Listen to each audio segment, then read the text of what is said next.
Hello everyone, welcome to Career Launcher, and in today's session we are going to cover coding decoding part 2, and it is a topic in which you are going to get a question in CSAT, and that question is more or less you are definitely going to get the answer in a minute. So basically this is a must attempt type of question. So let's see what kind of question we can see. Okay, so first question says that if cycle is called scooter, scooter is called bike, bike is called tractor, tractor is called car, car is called as truck, truck is called as bus. What does farmer used in field? So farmer use tractor. So farmer खेत में क्या use करेगा? Farmer तो tractor use करेगा, right? लेकिन tractor को हम क्या बोल रहे हैं? ट्रैक्टर को हम बोल रहे हैं कार. सो इस केस में हमारा आंसर सीधे आ जाएगा. That is going to be option B, that is car. चलिए अगला क्वेश्चन लेते हैं. अगला क्वेश्चन क्या कह रहा है? In a code language baptism is coded as this then the word weight. Weight की कोडिंग क्या होगी? चलिए अपन देखते हैं. तो सबसे पहले बी का नंबर ये है कि 2. B is second letter in the alphabet, A is the first. ठीक है, सो आई इज 9. तो यहाँ पे देख लेते हैं कि बी की जगह क्या आ गया? डी. डी का नंबर क्या होगा? 4. सी का क्या होगा? 3. 1 2 3 4 5, 1 2 3 4 5 5. के का नंबर क्या होगा? 11. So if you see every number is going to increase by 2. So this is 2, this is also 2. 9 has become 11. So every alphabet is increasing by 2. So basically wait में हम देखेंगे सबसे पहले कि वेट में +2 करेंगे तो हमें क्या मिलेगा? सो वेट में हम +2 करेंगे W में तो हमें मिलेगा Y. उससे ये ऑप्शन अपना एलिमिनेट हो गया. सो W + 2 that is going to give us Y. Okay, so this is 25th letter, this is 23rd letter, right? Now I am going to see second. मैं कैलकुलेट नहीं कर रहा बिकॉज सारे ऑप्शंस में G है. Third मैं calculate नहीं करूंगा क्योंकि सारे ऑप्शन में K है. यहाँ पे एक में J है, बाकी सब में I है. ठीक है, सो अपन फोर्थ कैलकुलेट करते हैं. सो 1 2 3 4. सो G इज 7. सो हमारा जो अल्फाबेट होना चाहिए 7 + 2 दैट इज 9. नाइन्थ अल्फाबेट कौन सा है? नाइन्थ अल्फाबेट है I. तो उससे अपना ये ऑप्शन भी एलिमिनेट हो गया. अब हमें देखना है कि कौन सा अलग है. So that is the last letter is different. So T is 20. So 20 + 2 is 22 and 22 is what? V. So V अपना ये वाला ऑप्शन चला गया. तो यहाँ पे अपना आंसर जो आएगा वो होगा option C, that is YGKIJV. So यहाँ पे जब भी हम अप्रोच लेंगे इस टाइप के क्वेश्चन को करने की, तो हम सारे अल्फाबेट चेक नहीं करेंगे, क्योंकि अगर आप सेकेंड अल्फाबेट निकालोगे, थर्ड अल्फाबेट निकालोगे तो उसका कोई सेंस नहीं है, क्योंकि वो सारे ऑप्शन में ही सेम है. तो अपना काम ये है कि वही अल्फाबेट कैलकुलेट करने हैं जहां पे हमें डिस्क्रिपेंसी दिख रही है, जहां पे दो ऑप्शन अलग अलग हो रहे हैं, हम वही निकालेंगे जिससे हमारा टाइम बचे. और एक बात याद रखिए कि जब भी हम कैलकुलेट करेंगे हम कभी भी सॉल्व नहीं करेंगे. अपना काम है ऑप्शन को एलिमिनेट करना, तो हमेशा ऑप्शन पे काम करेंगे, पूरा कैलकुलेशन कभी नहीं करेंगे. चलिए अगला क्वेश्चन देखते हैं क्या कह रहा है. कि एक कोडेड लैंग्वेज है, उस कोडेड लैंग्वेज में बोल रहा है कि salt and water. So salt and water ऐसे लिखा हुआ है. ठीक है, द वाटर फाइट ऐसे लिखा हुआ है. ठीक है, सो अगर मैं पहला स्टेटमेंट और दूसरा स्टेटमेंट लूं, सो पहले स्टेटमेंट और दूसरे स्टेटमेंट में जो कॉमन वर्ड है दैट इज वाटर. तो अपन कोडिंग में देख लेते हैं. तो कोडिंग में क्या है? जीएस इसमें तो नहीं है. आरजी है अपना. सो आरजी, सो इसका मतलब वाटर आरजी होना चाहिए, राइट? तो अपना वाटर आ गया, water is RG. So water is RG.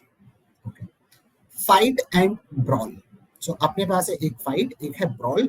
सो अगर मैं पहले स्टेटमेंट को और लेस स्टेटमेंट को देखूं तो इसमें अपने पास क्या है? एंड कॉमन आ रहा है, राइट?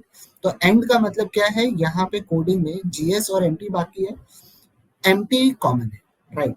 तो यहाँ पे जो एंड का मतलब होना चाहिए वो क्या होना चाहिए? एमटी होना चाहिए. तो यहाँ से वो आ गया अपना. ठीक है, सो ब्रॉल जो है वो एमटी तो नहीं हो सकता, राइट? अब हमारा कंफ्यूजन है WX और OA के बीच में. ठीक है, अगर मैं सेकेंड स्टेटमेंट और ये वाला स्टेटमेंट लूं तो इसमें फाइट कॉमन है, ठीक है। सो बेसिकली देखेंगे OA और WL में OA कॉमन है, राइट। सो इसका मतलब जो फाइट होना चाहिए वो क्या होना चाहिए, OA होना चाहिए। सो फाइट इज OA, ठीक है। सो OA चला गया, एंड अपना हो गया एम्प्टी, फाइट हो गया अपना OA। सो ब्रॉल क्या होना चाहिए, ब्रॉल होना चाहिए WX, that's going to be our option D. So हम इस तरीके से किसी भी क्वेश्चन को सॉल्व करेंगे जब भी इस टाइप से दिया होगा, स्टेटमेंट का कोडिंग ये है, स्टेटमेंट का कोडिंग ये है।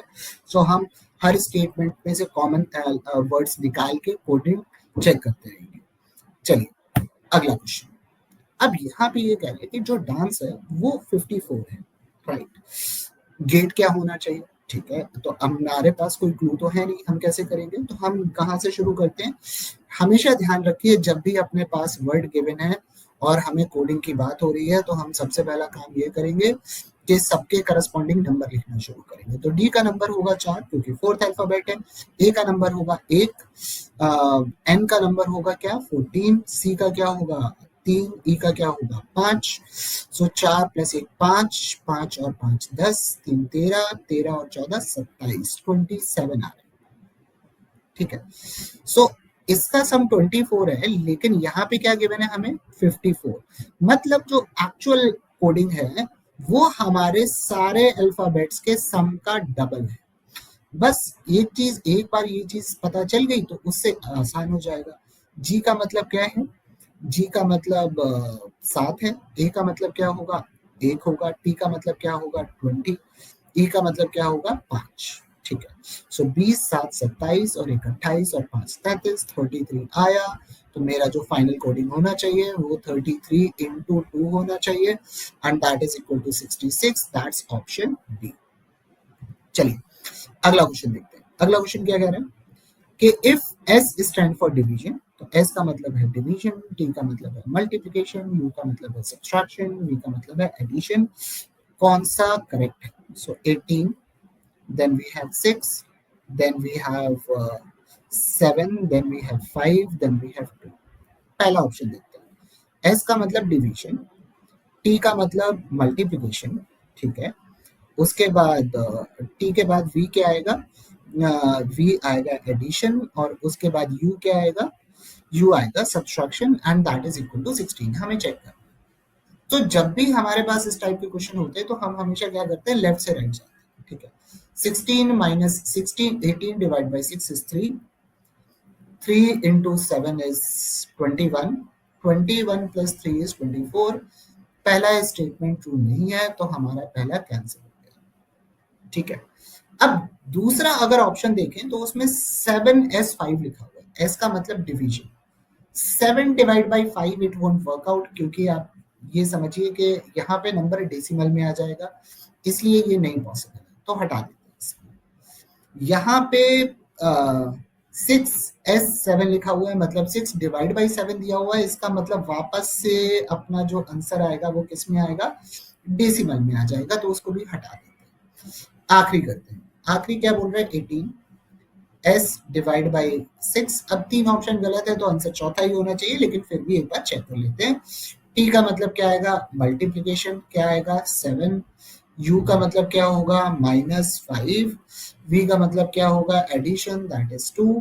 सो यहाँ से इसको मल्टीप्लाई करेंगे तो हमको क्या मिलेगा 3 × 7 -5 + 2, सो 21 -5 + 2।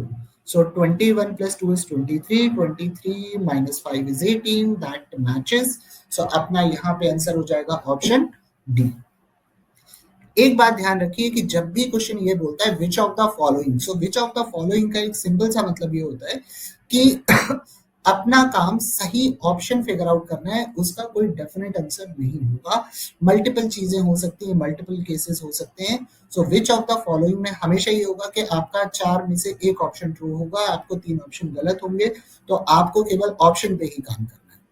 चलिए अगला क्वेश्चन उठा लेते हैं। अगला क्वेश्चन क्या कह रहा है कि डिस्ट्रीब्यूशन को ऐसे लिखा हुआ है, ठीक है। अगर आप थोड़ा सा ध्यान से देखें तो जो लेटर्स डिस्ट्रीब्यूशन में है वही लेटर्स यहाँ पे, सारे के सारे लेटर्स बस रीअरेंज कर दिए।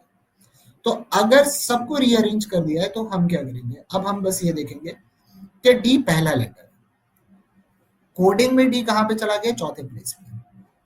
ठीक है, तो मिस फॉर्चुनेट में जो पहला लेटर है फोर्थ प्लेस पे जाना चाहिए। 1 2 3 4 ये तो आ गया। 1 2 देखिए तो नहीं आया, तो ये तो चला गया। ये भी नहीं आया तो ये भी चला गया। 1 2 3 4 ये तो ट्रू है। ठीक है, सेकेंड लेटर है आई।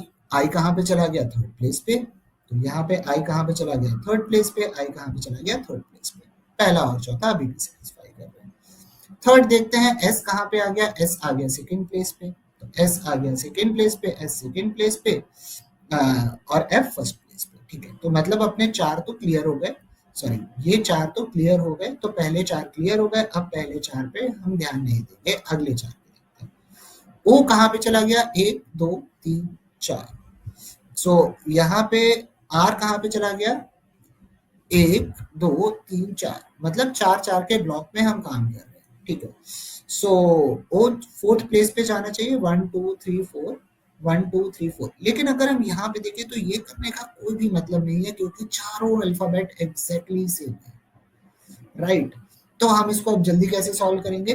तो यहाँ पे लास्ट अल्फाबेट देखते हैं। लास्ट अल्फाबेट एन है, यहाँ पे भी लास्ट अल्फाबेट क्या है? एन। यहाँ पे लास्ट अल्फाबेट क्या है? ई। तो मेरे आंसर में लास्ट अल्फाबेट ई ही होना चाहिए, जो इस ऑप्शन में नहीं है, तो ये एलिमिनेट हो गया। तो यहाँ पे आंसर क्या आएगा? Option A, that is this. So, if anyone has any doubt or you want me to pick questions of a particular topic, kindly drop a message in the comment box. We'll be happy to hear from you. Thank you.